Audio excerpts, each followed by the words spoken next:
I'm Katie Halper in New York City. I'm Heather Gold here in Oakland. And we are Morning Jew. We look at the headlines every week and ask, is it good for the Jews? New, is it good for the Jews? Good morning, Jew. Good morning, Jew. How are you? I'm well. How are you? Good, good. Our first story looks at Passover and Easter. We give some report backs. Then we look at a story and discuss, is white nationalism the new black? I'm sure it would be upset if it turns out it is. And then Chelsea-gate, the latest conservative conspiracy theory about Chelsea Clinton's planned pregnancy. I'll start with I can't believe they're not Jewish. This Jew is half Mutt, half Irish, English, German Mutt on her mother's side. But her father was an Ashkenazi Jew of Russian descent. Plenty Jewish for us. In fact, we take very Jewish, little for us. She's already humongously Jewish and Morning Jews. The most Jewish thing ever. We don't care that it's not the mother. That's fine for us. She's totally kosher. Her father's a doctor, but she's a practicing Scientologist. Her father's a Jewish doctor? How much it. more Jewish can you She's get? like Jesus, as Jewish as Jesus, basically. So, and I'm talking, of course, of one of the stars of Orange is the New Black, Laura Prepon, who, interestingly enough... Prepon? I was trying to do Grey Prepon Parisian. Interestingly enough, Laura... Pardon me. Do you have any lesbian prisoners in your jail cell? Do you think her entire life, from grade 6 to grade 9, was people walking up in the hall to her and saying, "Excuse me, pardon me. Would you happen to have any? Do you have any Prepon Parisian? Laura Prepon?" It could be. Yeah. Could explain a lot. That's maybe why she needed to reach out to Scientology. This week's Name That Jews is a not self-deprecating Jew. He is very famous. He grew up in the Bronx. His father was a house painter named Lifshitz and went to Talmudic Academy after Baruch College. So pretty seriously religious family, I guess. In New York City, we call it Baruch, just so you know. Oh, really? Yeah. I mean, it's obviously interesting. And he was known because he was a tie salesman. That was his first job. He sold a lot of ties. He was a great salesman. He was really clear that he always wanted to be a millionaire from early days. And he changed his name. And when Oprah asked him, like, why, he said, "When I was a kid, the other kids would make fun of me. It was a tough name. Then people said, 'Did you change your name because you don't want to be Jewish?' And I said, 'Absolutely not. I just thought I'm going to pick a nice last name.'" I don't want a not nice last name, right. Like a Jewish sounding last name. Anyway, I find that pretty entertaining, but he became hugely successful. I think he invented the polo shirt, and he may have invented the button down. He certainly worked for Brooks Brothers. Ralph Lauren. An interesting nugget about Ralph Lauren Lifshitz is that he has a kid who works his business, David Lauren, who's married to a niece of George W. Bush. So I find it very interesting that Bill and Hillary Clinton's kid married someone Jewish, and George W. Bush has a niece marrying someone Jewish. I think well, there was going to be a time when that was going to be pretty controversial, I would think. Right. We thought we'd start with our first story. Major news. Yep. Jews and non-Jews all around the world have heard about it. Yep. The pregnancy of Chelsea Clinton, only child, daughter of Bill and Hillary Clinton. Yep. You may have heard of her. So, yeah, Princess Diana of America. Right. Except if Princess Diana had been relentlessly made fun of for her looks. And if she were decided to become an investment banker. Right. The right wing is having a great time with this because they are supposing that this was a planned thing, that Hillary really wants to have a grandchild and that this is planned so that she'll win. She's a fertile, educated woman who got pregnant. That's already a kind of an accomplishment, really. It's true, right, without freezing her eggs, which, as we know, is all the rage. Maybe she did. You're right. How would we know? How would we know? You're right. Chelsea Clinton is now going to be a Jewish mother. Right, so that's the Jewish Fascinating. thing. This is one of the few times, Heather, where we're not forcing the Jewish angle. It's actually there. We're not above forcing a Jewish angle, but here it's just in our face, like a circumcised or in our face, like an uncircumcised penis. Yes. Well, I think it's Chelsea Clinton's husband forcing the Jewish angle, apparently, so to speak. You think they're gonna have a bris? Sure. Are they gonna have a bris? I say just a circumcision. I say they'll have some kind of naming egalitarian thing. Right. Heather, do you think Hillary can manage being a grandmother and president? That's my question for you. You know who we need to ask this question? Who? Who I wish we could call, who we need to have as a guest? Judge Judy, the ultimate Jewish grandmother. Being a Jewish grandmother takes some, you got to take some time, you got to cook. So wait, you're saying the Jewishness is like retroactive, ex post facto? Like she'll inherit her grandchild's Jewishness? It goes backwards? That's a good question. Will she act like a Jewish grandmother because she's going to have a Jewish grandchild? She all of a sudden has a thick New York accent the second that baby's born.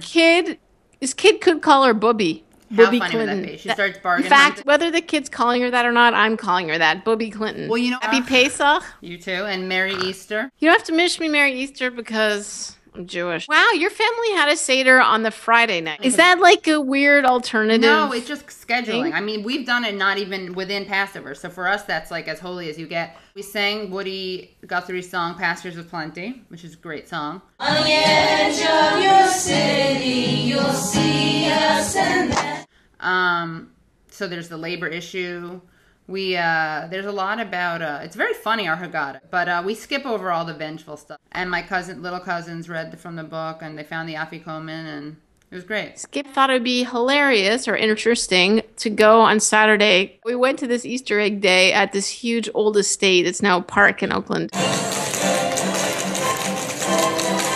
With this huge number of kids all dressed up in little outfits, and I couldn't believe what an industry it was. They all had these custom baskets that were made like a Superman, Spider-Man one. And they would put them all. You couldn't believe that there's a Christian holiday that's become commercialized. Who knew that they did that? And then they would pen these kids up. They'd put them in like a pen, and they'd hold them. And the parents are holding them. They're supposed to like let them go with this whistle. And they run through the grass and get like plastic eggs. Go. Connection. But then the parents all ran with the kids, and I was like, "This is a competition thing holiday." It was all these parallels. Really, but I mean, it's usually not a fight. It almost was physical. I couldn't believe there wasn't fisticuffs.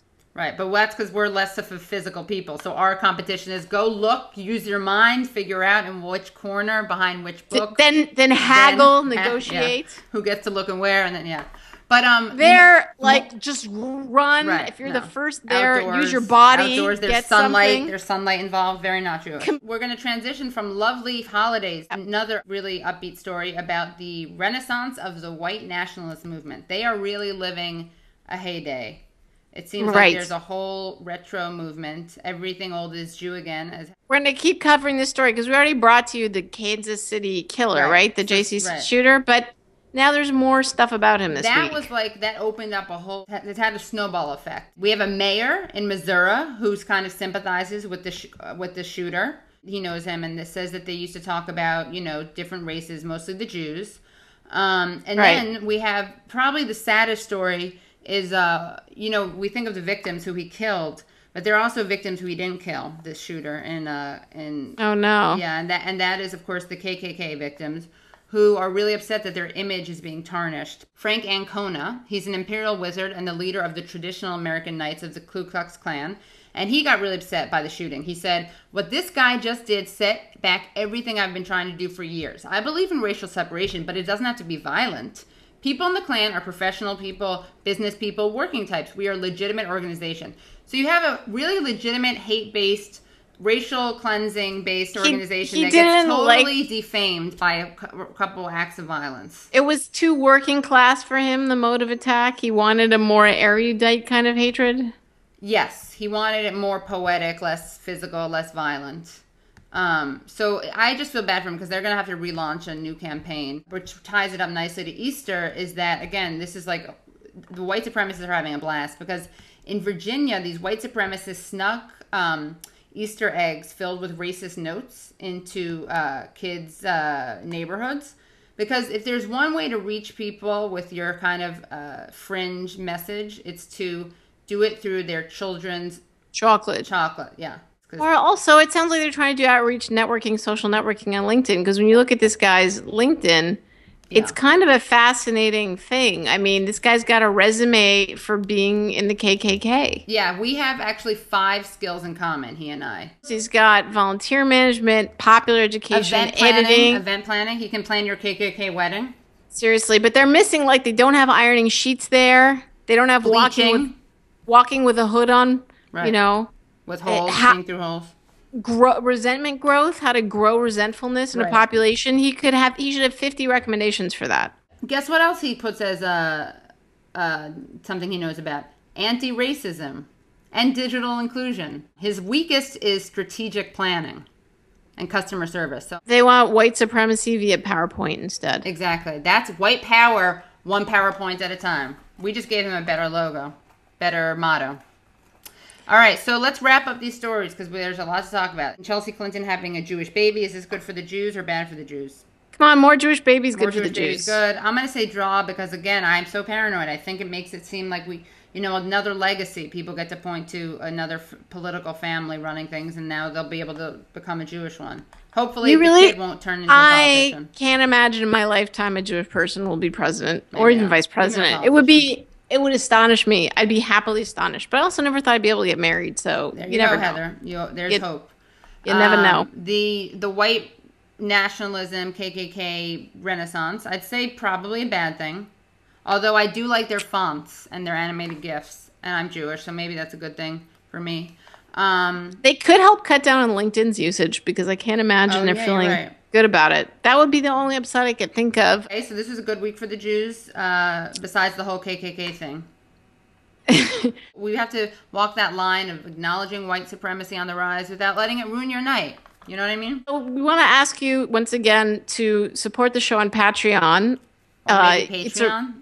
It's a place where you can pledge a certain amount per show that helps for people make continual content, support their show, because Kickstarter really is made for projects that aren't ongoing, like Morning Jew. And if you want to see us cook with Hillary Clinton, it could happen. We could bring these people to you. If you want to subscribe to get the show in your inbox every week, you can go to the website, morningjews with a Z or Z.com, and sign up. And we also send you a great recipe, nice Jewish recipe every week. If you want to share yours with everyone, just email it to us. We'd love to hear your tips. Your tips, your taps.